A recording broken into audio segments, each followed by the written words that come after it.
Perbarui ilmu Islam kamu bersama Religion di tv1news.com dan TV1 Connect.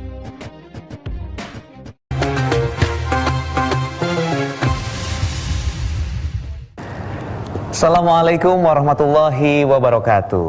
Waalaikumsalam. Pemirsa yang soleh dan solehah di seluruh tanah air, Anda menyimak kembali program Indahnya Ramadan di TV One sambil menemani sahur Anda. Gimana semuanya yang di studio juga sehat? Alhamdulillah. Semoga pemirsa juga di rumah semuanya sehat-sehat dan semakin semangat dalam menjalankan ibadah. Pemirsa yang dirahmati Allah, kita tahu akal dan hati ini merupakan dua instrumen yang berbeda yang seharusnya bisa selaras dalam kita jalankan di kehidupan kita sehari-hari.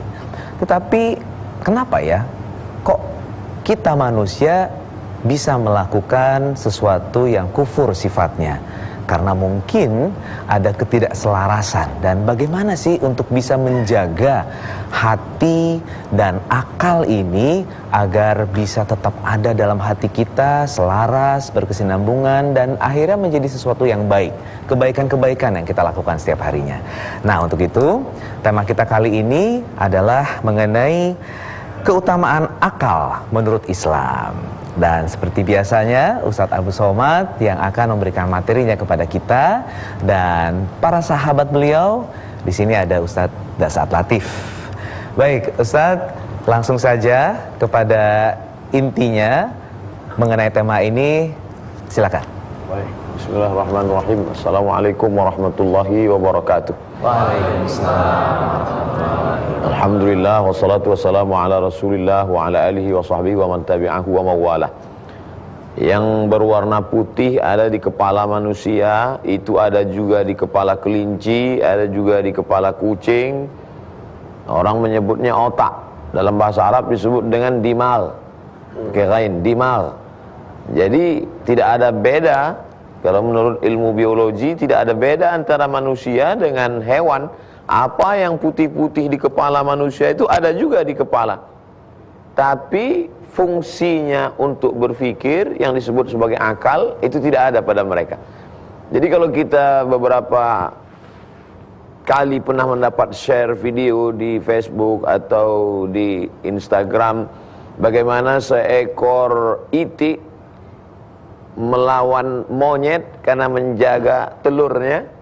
Itu sebenarnya saat itu itik itu bukan sedang menggunakan akalnya, tapi dia sedang menggunakan insting, basic insting. Dalam bahasa Arab disebut dengan gharizah. Gharizah adalah bawaan, tabiat bawaan. Jadi mesti dibedakan antara tiga. Yang pertama insting, yang kedua dimal, otak, yang ketiga akal. Yang kita maksud ini adalah akal, supaya kita tidak keliru. Lalu kemudian orang mengatakan yang orang berakal itu adalah smart, orang yang cerdas. Orang yang cerdas adalah orang berakal. Nah, bagaimana kata Nabi Muhammad SAW? Dalam hadis dikatakan orang yang berakal itu al-kayyisu, orang berakal. Siapa orang yang berakal itu? Apakah yang IP-nya 4? Apakah yang profesor doktor? Apakah guru besar? Apakah penemu? Apakah ilmuwan? Maka dalam hadis dikatakan al-kayyisu, orang yang berakal adalah mandana nafsahu wa amila lima ba'dal maut. Pertama, dana nafsahu, mampu menekan hawa nafsunya. Yang kedua, wa amila lima ba'dal maut, dan kalau dia beramal, beraktivitas, orientasinya adalah setelah mati. Kira-kira amalnya hari ini, aktivitasnya hari ini bisa enggak menjadi bekal untuk setelah mati? Itulah orang yang berakal. Kaitannya dengan puasa. Orang berakal, orang yang mampu menekan hawa nafsu. Maka kalau demikian, bulan suci Ramadan adalah bulan kembali merefresh akal. Karena pada saat orang sedang berpuasa, dia sedang dilatih untuk dana menekan, menjadikan nafsunya di bawah, Al-Quran wahyu di atas. Akal itu justru ada seharusnya untuk meningkatkan ketakwaan kita ya. Akal diberikan Allah Subhanahu wa taala sebagai alat untuk menemukan kebenaran. Tapi akal memiliki keterbatasan. Kita hanya bisa mendengar apa yang ada di sekeliling kita, apa yang ada di balik dinding kita tidak bisa dengar. Kita hanya bisa melihat apa yang ada di depan kita, apa yang ada di bawah ini kita tidak bisa lihat. Dan akal hanya bisa menangkap apa yang bisa kita tangkap dengan panca indera, tapi akal tidak bisa menangkap apa yang terjadi setelah kita mati. Dari mana kita datang, dulu kita berada di mana, mana itu ruh, tidak bisa ditangkap oleh akal. Maka datanglah wahyu. Wahyu memberikan jawaban terhadap sesuatu yang tak bisa ditangkap oleh akal. Apa kata Sokrates? Perlu berpikir 500 tahun untuk menemukan jawaban kemana kita akan pergi. 500 tahun, usia kita 40 tahun sudah batuk, sudah kena penyakit. Oleh sebab itu maka datanglah karena rahmat Allah SWT dikirimkanlah wahyu yang melebihi batas kemampuan akal. Oleh sebab itu Islam ini menjaga 5. Pertama, hifzuddin, menjaga agama. Yang kedua, hifzul ard, menjaga kehormatan. Maka tidak boleh mencaci maki, sumpah serapah. Yang ketiga, hifzul mal, menjaga harta. Maka tidak boleh merampas, menipu, riba. Hifzul nafs, menjaga diri. Tidak boleh membunuh orang, tidak boleh menyakiti orang, tidak boleh menganiaya orang. Hifzul aql, menjaga akal. Maka diharamkan khamar, karena khamar menutupi akal. Perempuan yang menutup rambutnya, kain penutup rambut perempuan itu disebut dengan khimar. Khimar penutup kepala. Khamar menutup isi kepala. Kalau kain penutup kepala adalah khimar, sedangkan khamar menutup isi kepala. Orang kalau sudah tertutup isi kepalanya tak lagi bisa membedakan mana hak, mana batil, mana bengkok, mana lurus. Oleh sebab itu dalam Islam akal diberikan Allah SWT. Makanya siapa yang wajib sholat, baligh berakal. Siapa yang wajib puasa, baligh berakal.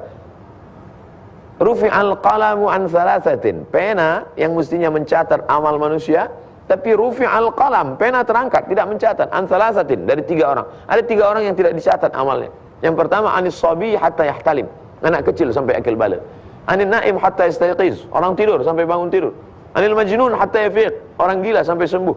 3 manusia berbeda, tapi substansi makna dalam 3 ini sama.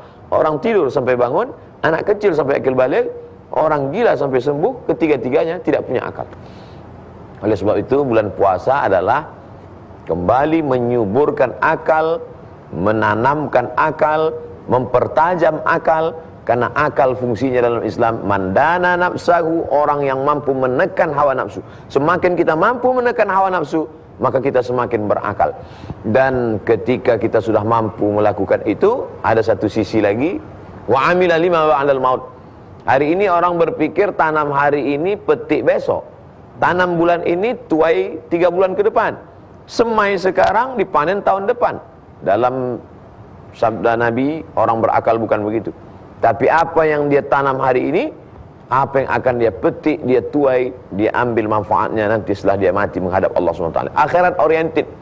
Kalaulah orang mencari nafkah pergi pagi pulang petang dengan susah payahnya hanya untuk mencari dunia, lalu apa beda antara orang yang percaya akhirat dengan tidak percaya akhirat? Di mana letak kejujuran? Oleh sebab itu akal lagi-lagi diajak untuk berfikir. Afala ta'qilun? Kenapa tidak menggunakan akal? Afala tatafakkarun?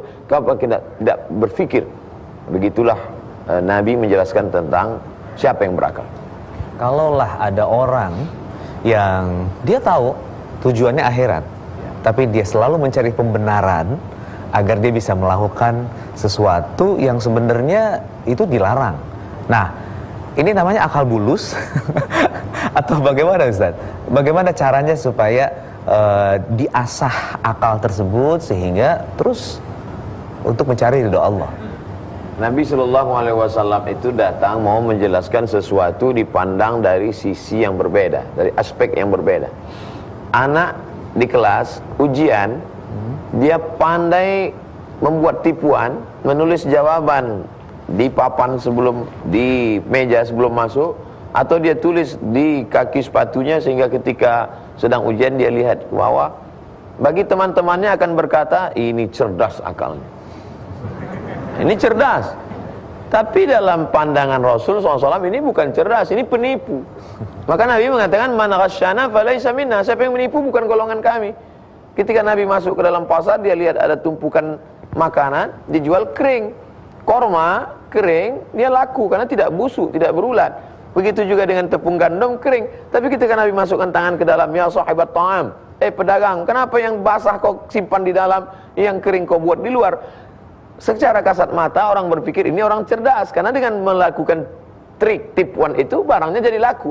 Tapi Nabi mengatakan man ghasyana falaysa minna, karena dia tidak menempatkan akal pada tempatnya. Saat itu justru akalnya justru membangun hawa nafsunya. Akalnya bukan menekan hawa nafsunya, dan dia tidak berpikir tentang akhirat.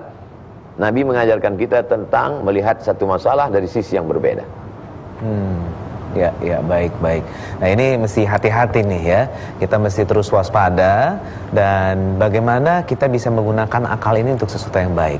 Ada orang beragama tapi dia belum sempurna akalnya. Nah, ini yang saya ingin tanyakan kepada Ustadz. Seperti apa dan bagaimana supaya kita selamat dari hal tersebut. Nanti Ustadz Dasat juga kita minta untuk memberikan pencerahannya kepada kita. Tapi sesaat lagi pemirsa, tetap di indahnya Ramadan TV One.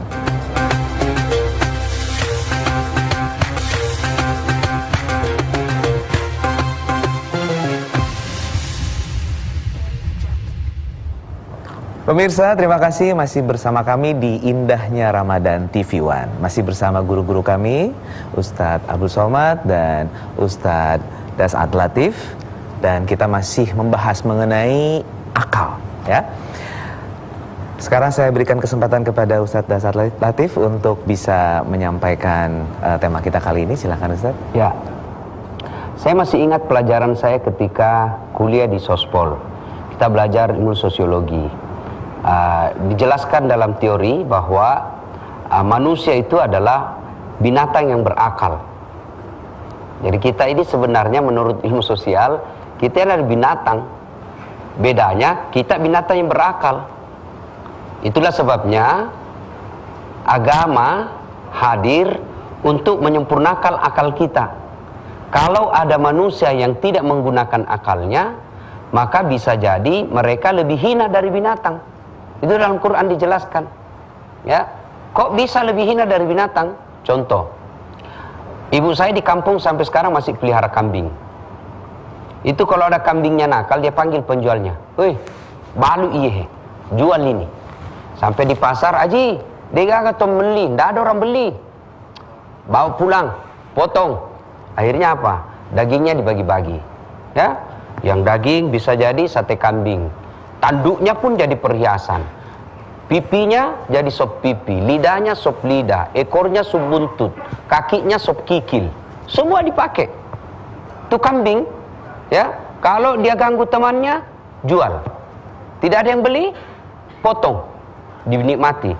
Tapi kalau manusia tidak pakai akal, ganggu orang, zina, tukang bohong, tukang tipu, jelek pula mukanya, bau keteknya.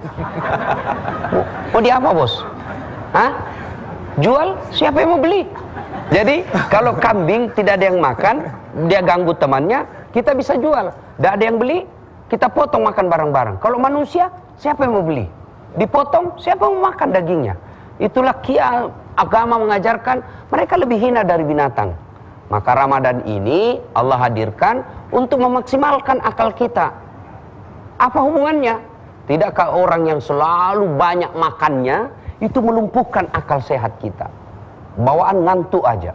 Coba lihat saudara-saudara sekalian, penonton yang ada di rumah, bandingkan mana lebih jernih pikiran kita ketika kita dalam keadaan puasa dengan terlalu kenyang. Buktinya kalau selesai buka, kadang-kadang kita sebenarnya ini kalau buka puasa, kadang-kadang kita bukanya tidak manusiawi. Iya kan, balas dendam. Semua dia makan. Itu nafsu. Saya masih ingat ketika kalau mau buka puasa kan, semua kita mau ambil kue. Ini pisang hijau lah, jalan kote, semua kita mau makan. Tapi begitu masuk 3 biji kurma, segelas air zam-zam, hilang semua nafsu itu. Itulah tadi yang mau mengumpul semua itu nafsu. Kemampuan setelah lewat di sini rasanya hilang. Maka puasa hadir untuk menjernihkan akal kita.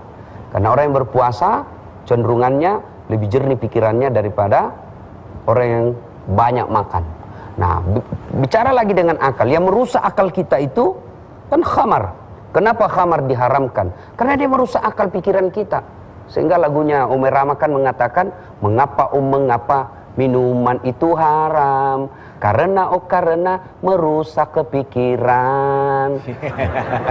Mengapa berzina juga haram karena itu cara binatang. Mengapa semua yang asik-asik itu diharamkan? Mengapa semua yang enak-enak juga diharamkan? Jawabannya itulah perangkap setan, umpannya ialah bermacam-macam kesenangan. Dan Ramadan kesenangan semua itu hilang. Kita ganti dengan ibadah, kita ganti dengan ngaji. Itulah hebatnya lagu-lagu zaman dulu. Ome Rama punya. Sekarang lagunya anak-anak, pulang-pulangku berbadan dua. Kan? Jadi jangan semua diharamkan. Ini anak-anak sekarang yang baru belajar agama 1-2 bulan, lagu saya diharamkan semua. Tergantung lah. Kalau lagu dakwah bolehlah. Nah, lagu dakwah tadi yang saya sampaikan, kenapa khamar diharamkan? Karena merusak akal. Kenapa berzina haram? Karena itu cara binatang. Tidak perlu akad nikah. Masa ada kambing akad nikah? Mengundang dengan hormat Ustadz Abdul Somad untuk menyampaikan khutbah akad nikah terhadap pernikahan kambing saya. Wah, pelecehan terhadap guru, bos. Nah, itu kenapa dilarang? Karena dia merusak akal. Maka Ramadan hadir untuk memelihara akal kita. Ya, percayalah saudara, setahu saya puasa itu menjernihkan akal. Dan saya rasakan ketika saya mau ujian, saya ini boleh dikata hidup saya lebih dari separuh habis untuk kuliah, habis untuk belajar. Dan ketika saya mau ujian, misal bulan depan saya ujian, maka mulai itu 1 bulan sebelumnya saya sudah mulai puasa, Senin Kamis. Bukti lagi bahwa puasa itu menjernihkan akal juga. Kenapa orang kalau mau operasi disuruh puasa juga? Itulah. Jadi sesungguhnya agama hadir ini untuk memelihara akal kita. Memelihara akal. Kenapa memelihara akal? Karena kalau tanpa akal kita bisa lebih hina dari binatang. Saya kira begitu. Maintenance akal ini. Ya. Orang yang kadar imannya sudah tinggi pun bisa jatuh karena nafsu. Hati kita yang akhirnya kalah oleh syaitan. Nah, bagaimana Ustaz supaya kita terus menang, tidak tergoda oleh setan yang mengarahkan kita kepada ketidakbaikan? Ini bagaimana Ustaz? Inna syaitana yajri majrad dam. Setanlah mengalir dalam aliran darah. Syaitan yajri, kalau berjalan yamshi, yajri berlari kencang. Setan berlari kencang artinya aktivitas dia amat sangat. Setan yang all out. Dengan penuh keseriusannya yajri majrad dam, dalam aliran darah. Jadi bagaimana supaya kita mau menekan kerja setan? Fadayyiqu. Maka persempitlah jalan setan itu. Oleh sebab itu, berlapar-lapar dan berhaus-haus diri ini tidak hanya menyehatkan batin yang tidak terlihat, akal ini tidak terlihat. Yang terlihat itu otak, adapun akal tidak terlihat. Dan lapar ini menjernihkan yang zahir dan yang batin. Makanya kita kalau mau cek darah, kita kata dokter jangan sarapan pagi. Besok ada cek darah jam 10, pagi jangan makan, jangan minum, jangan makan yang berat, karena untuk menjernihkan darah. Begitu juga dengan daging badan tubuh kita, supaya dia jernih, hilang dari lemak-lemak, kolesterol, maka harus banyak-banyak berlapar-lapar, menahan hawa nafsu makan minum. Begitu juga dengan akal. Makanya kata Imam Al-Ghazali, kalau ada orang yang sulit menangkap pelajaran, berarti ada 2 kemungkinan. Yang pertama, yang menyampaikan itu dalam keadaan kenyang, atau yang mendengarnya itu kenyang, atau dua-duanya sama-sama kenyang. Itu menyebabkan dia tidak masuk dalam pikiran kita. Makanya ulama-ulama dulu amat sangat zuhud. Zuhud menghilangkan selera tentang masalah makan ini. Jadi sebenarnya puasa tujuannya adalah menajamkan akal, sehingga kalau sudah akal kuat, talinya kuat, manusia itu dengan hewan, kalau hewan yang dipegang talinya, kalau manusia yang dipegang adalah bicaranya, akalnya. Akal itu kan yang membuat kita berbicara. Innal kalama la fil fuadi, kalimat yang sebenarnya ada di dalam. Wa innama ju'ilal lisanu 'alal fuadi dalila. Diciptakan lisan untuk mengungkapkan apa yang ada di dalam, apa yang ada dalam pikiran, apa yang ada dalam hati, itu diucapkan oleh lidah. Oleh sebab itu, menahan makan bukan sekedar mengikuti perintah Allah, tapi ada hikmah di dalamnya adalah mempertajam akal pikiran. Oke, baik. Semoga kita bisa terus menjaga itu, Ustaz ya. Apa yang keluar dari mulut kita itu karena kita sudah bisa memfilter yang baik dan yang benar, karena kita punya akal yang terus kita pelihara dengan baik. Semoga kita bisa terus memelihara dan Allah menjaga kita semuanya. Semoga terus di dalam kebaikan-kebaikan. Pemirsa, kita akan lanjutkan indahnya Ramadan, tetapi saya kasih kesempatan Anda untuk mengambil makanan dulu ya. Yang baru bangun, ayo cepetan, karena takutnya nanti udah keburu imsak ya. Jangan kemana-mana, tetap di indahnya Ramadan.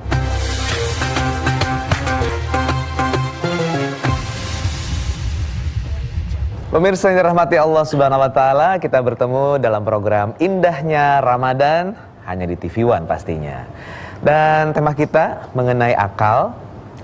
Sebetulnya apa yang kita lakukan dan di bulan Ramadan ini kita terus meningkatkan ketakwaan dengan melakukan amalan-amalan, tentu itu akal yang berbicara, karena kita tahu apa yang baik, yang benar, dan yang salah. Nah, Ustadz Abdul Somad, sebetulnya apa yang membuat kita jadi mampu untuk bisa mengendalikan akal sehingga tidak ada terbersih sedikit pun untuk kita bisa melakukan kesalahan? Ada fase-fase anak kecil yang disebut dengan usia mumayyiz. Belum sampai akil balik, tapi dia mumayyiz. Mumayyiz diambil dari kata mayyaza yumayyizu, bisa membedakan mana makanan, mana kotoran. Yang di bawah itu sobi, anak kecil. Anak kecil itu pisang, itu yang sudah ditelan ke dalam, keluar, bentuknya seperti pisang juga. Itu dia mainkan, tak ada bedanya bagi dia. Tapi ketika dia mumayyiz, dia sudah bisa bedakan. Tapi dia belum baligh, belum berakal. Nah, ada Allah Ta'ala berikan akal kepada manusia menurut kadar usianya. Tapi ada yang tidak diberikan Allah Subhanahu Wa Ta'ala akal, sama juga seperti kekurangan pada fisik. Ada yang tidak sempurna fisiknya, itu adalah rahasia takdir Allah Subhanahu Wa Ta'ala. Makanya kita beriman kepada 5 rukun iman, antu'mina billah wa malaikatihi wa kutubihi wa rusulihi wal yaumil akhir wa biqadri khairihi wa syarrihi. Takdir. Tapi ketika Allah sudah berikan kita akal ini nikmat terbesar yang diberikan Allah pada kita. Karena banyak orang yang diberikan kesehatan fisik tapi akalnya sakit. Oleh sebab itu nikmat akal sehat ini dimanfaatkan untuk menangkap kebenaran yang diberikan Allah Subhanahu wa taala. Afala yatadabbarunal Qur'an? Mengapa mereka tidak mau tadabbur, merenungkan isi Al-Qur'an? Am ala qulubin aqfaluha? Atau memang pikiran mereka sudah terkunci? Makanya di antara sifat manusia yang disamakan Allah, lahum qulubun, mereka punya hati, punya pikiran, la yafqahuna biha, tapi tidak dipakai untuk berpikir, memikirkan. Afala yanzuruna ilal ibili kaifa khuliqat? Pernahkah mereka berpikir bagaimana onta diciptakan? Ilas sama'i kaifa rufi'at? Pernah mereka berpikir bagaimana langit diangkat? Wa ilal ardi kaifa nusibat? Wa ilal jibal, bagaimana bumi dihamparkan? Kaifa sutihat? Bagaimana bukit-bukit ditancapkan menjadi pasak bumi? Pernahkah mereka berpikir tentang itu? Tapi yang mereka pikirkan hanya bagaimana kenyang, bagaimana tidur lelap, bagaimana punya banyak harta. Maka akal yang dia titipan Allah itu tidak digunakan sebagaimana mestinya. Lahum a'yunun, punya mata, tidak dipakai untuk melihat. Makanya dalam Islam kita tidak diajarkan hanya ra'a, melihat, tapi diajarkan nazar. Apa beda ra'a, melihat dengan nazar? Ra'a sekedar melihat, nazar melihat dan memikirkan. Orang Arab menyebut nazar, sampai ke tempat kita menjadi nalar. Memikirkan, memandang dan memikirkan. Oleh sebab itu dalam bulan puasa suci Ramadan yang mulia ini, kita tidak hanya diajak untuk berpikir, tapi merasakan. Ketika kita menahan makan, saat itu kita sedang merasakan perasaan orang lain, dan kita mulai berpikir, saya memang lapar, tapi nanti ketika azan maghrib berkumandang saya akan makan, lapar saya akan hilang. tapi tetangga saya, kawan saya, masyarakat saya yang laparnya tanpa batas, ini bagaimana?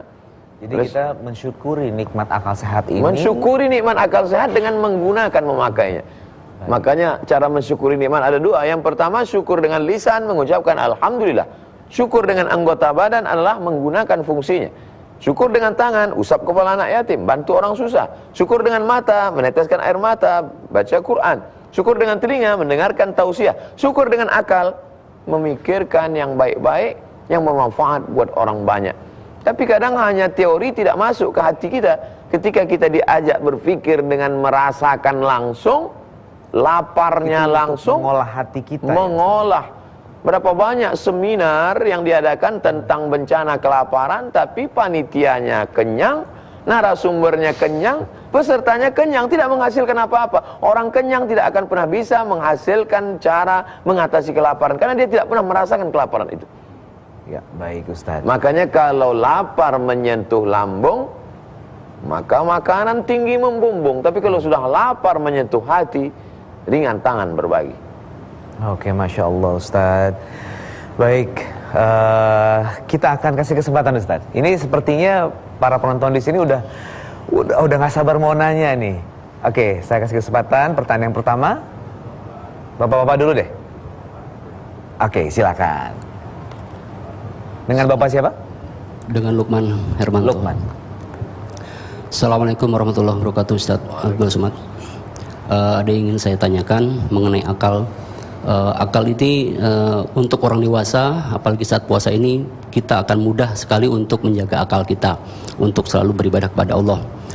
Yang ingin saya tanyakan, bagaimana cara untuk menjaga agar anak-anak kita akalnya terbiasa dari kecil ini bisa istiqomah sampai nanti besar, menjaga akalnya untuk selalu berada di jalan Allah Subhanahu wa taala. Karena saat ini kan sudah terlihat banyak sekali bahaya-bahaya yang mengancam anak-anak kita agar bisa merusak akal mereka, terutama dalam handphone dan lain-lain, media sosial dan lain-lain.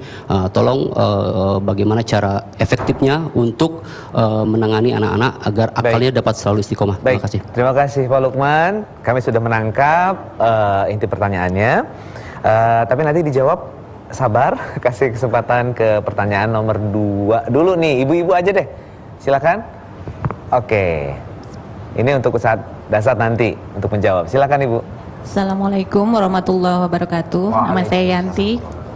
Sebenarnya tadi mau nanyanya yang Ustadz Abdul Somad sempat sampaikan sebelumnya. Oke. Manakah yang lebih sempurna antara akal dan perasaan? Dan apakah kita bisa mengambil keputusan berdasarkan salah satu di antaranya tadi? Gitu aja. Wassalamualaikum warahmatullahi wabarakatuh. Waalaikumsalam warahmatullahi wabarakatuh. Nah, ini pertanyaan yang pertama ke Ustadz Dasat aja dulu deh. Karena tadi request ibu katanya pengen dijawab sama Ustadz Abdul Somad. Jadi biar adil ya. Nah, ini gimana nih? Karena ini sama, saya juga sebagai ayah dari anak-anak saya. Sekarang juga kalau ngerjain PR harus lewat aplikasi di handphone ya Ustadz. Ngerjain PR dari handphone. Zaman sekarang emang tantangannya besar ya Pak ya. Nah, untuk menjaga akal anak-anak supaya istiqomah itu seperti apa Ustadz? Setahu saya ada 3 kewajiban orang tua kepada anak. Yang pertama, lahir beri nama yang baik. Nama ini penting. Jadi tidak ada lagi pepatah ataupun ungkapan mengatakan apa arti sebuah nama. Bayangkan kalau semua orang tidak ada nama, maka yang paling repot caleg. Pilih saya, siapa? Saya. Ya, jadi keliru itu kalau ada. Saya ini dosen komunikasi, nama itu adalah simbol. Ketika Anda mendengar Ustadz UAS, simbol UAS mewakilkan diri Ustadz Abdul Somad. Jadi nama, beri nama yang baik. Nama yang baik, nama selebriti? Bukan. Nama yang baik, nama pemain bola? Bukan. Nama yang baik adalah nama yang ada doa di dalamnya. Nah, itu bagian daripada ikhtiar. Misal anak kita diberi nama Mutmainnah, jiwa yang tenang. Semua orang memanggilnya, wahai jiwa yang tenang. Itu salah satu. Mutmainnah, jiwa yang tenang. Ya, dan nama itu saya bisa tahu minimal 2, agama dan suku. Ketika namanya Abdurrahman, 99% pasti Muslim. Baik pemirsa, kita akan kembali tapi sesaat lagi. Dan untuk pertanyaan dari Ibu tadi, kita simpan dulu ya Bu ya. Nanti akan dijawab oleh Ustadz Abdul Somad setelah yang berikut ini. Tetap di Indahnya Ramadan.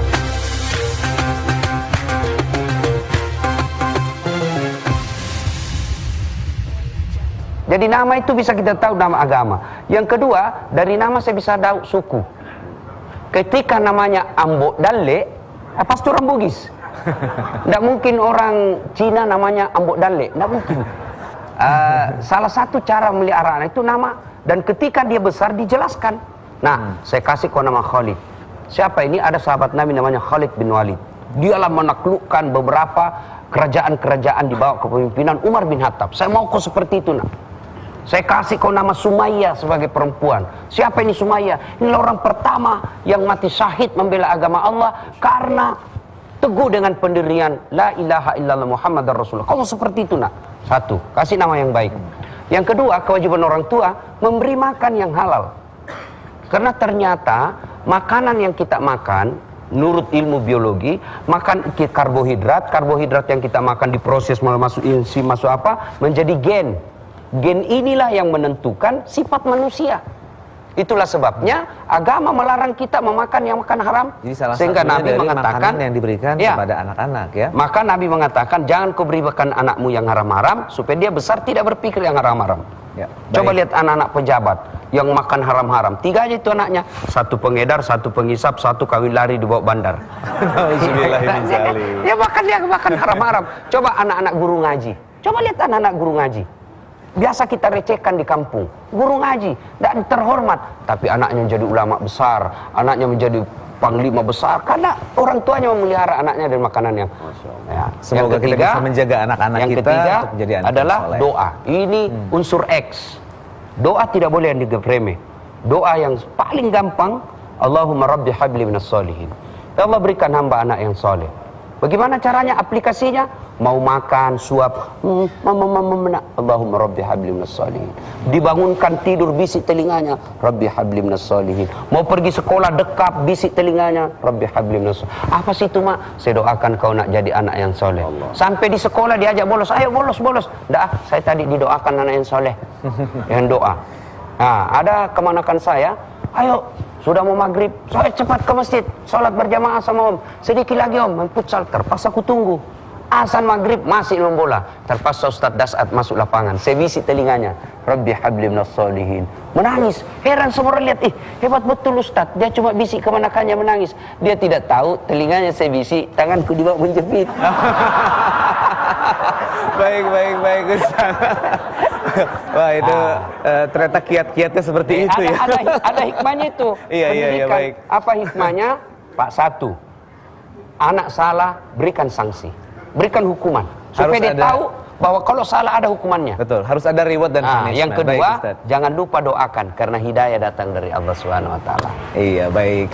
Semoga kita bisa terus menjaga anak-anak kita dan selalu dalam perlindungan Allah Subhanahu wa taala.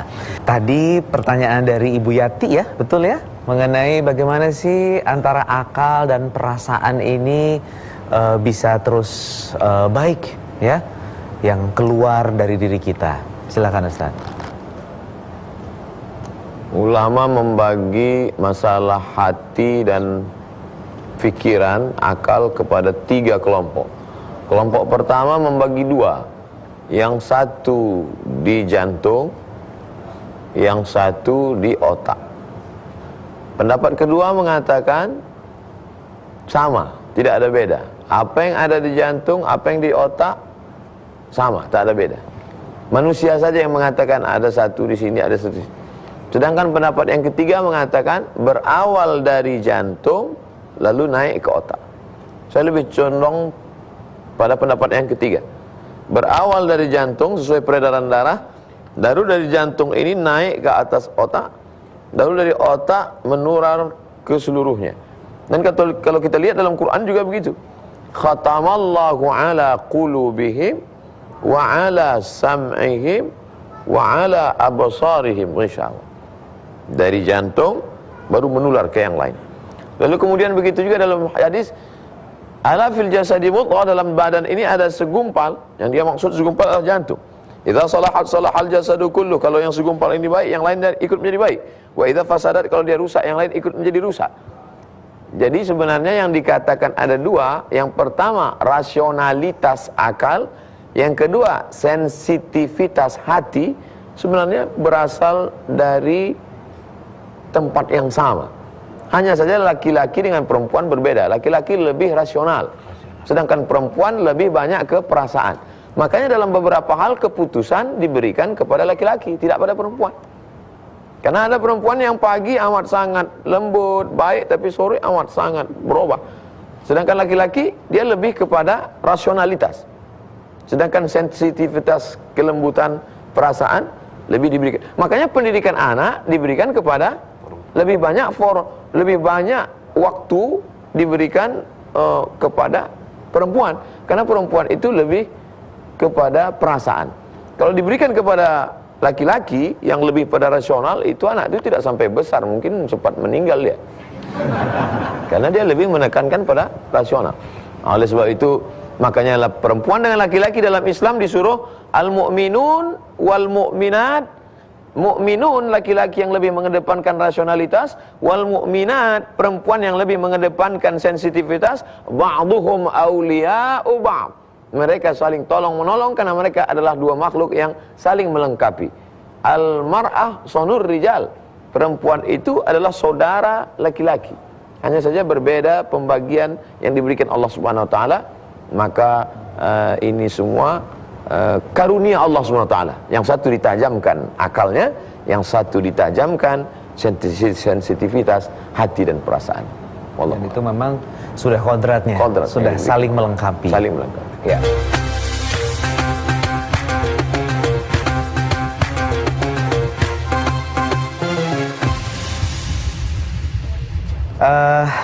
Untuk Ustadz Das'ad, ini segmen terakhir nih Ustadz. Ini waktu tidak terasa, kita harus mengakhiri program kita ini. Nah, mengenai akal dan hati ini dari tema kita kali ini, silahkan untuk diambil kesimpulan Ustadz.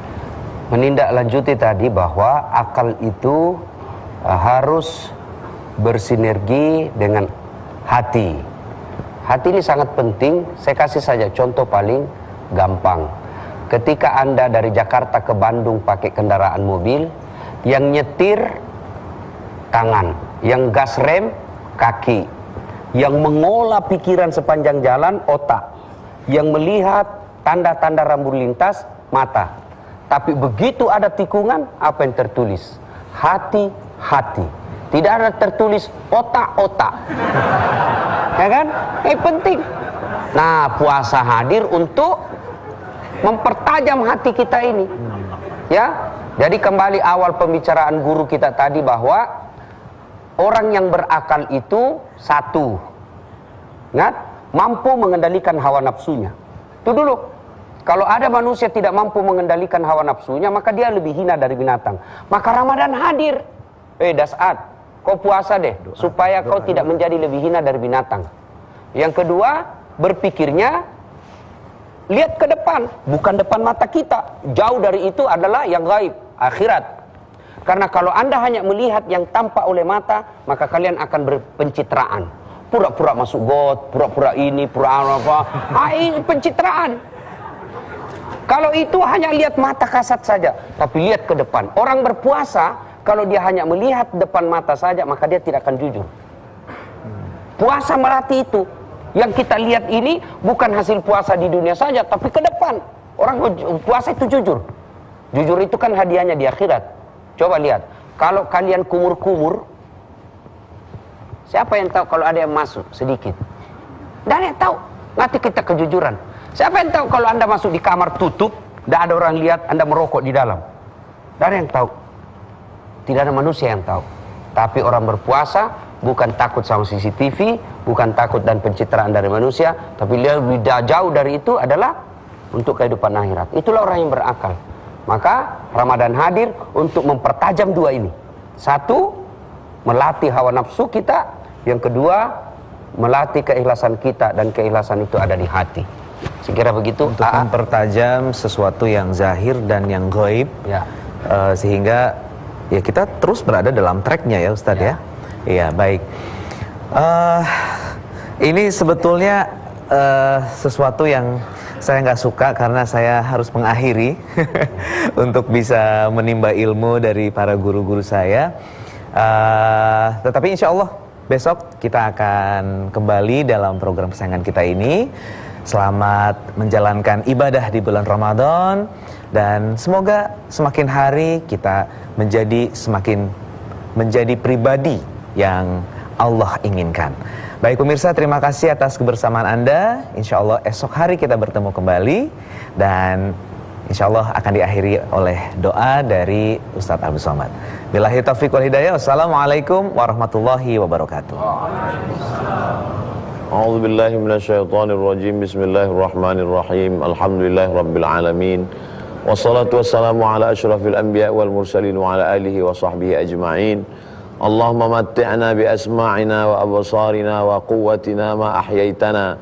Jadikanlah pandangan kami, telinga kami, akal kami, hati kami, kekuatan kami menjadi ibadah bagi kami ya Allah. Allah mahfazna min kulli su' wa syar, jaga kami agar terpelihara dari semua kejelekan dan keburukan ya Allah.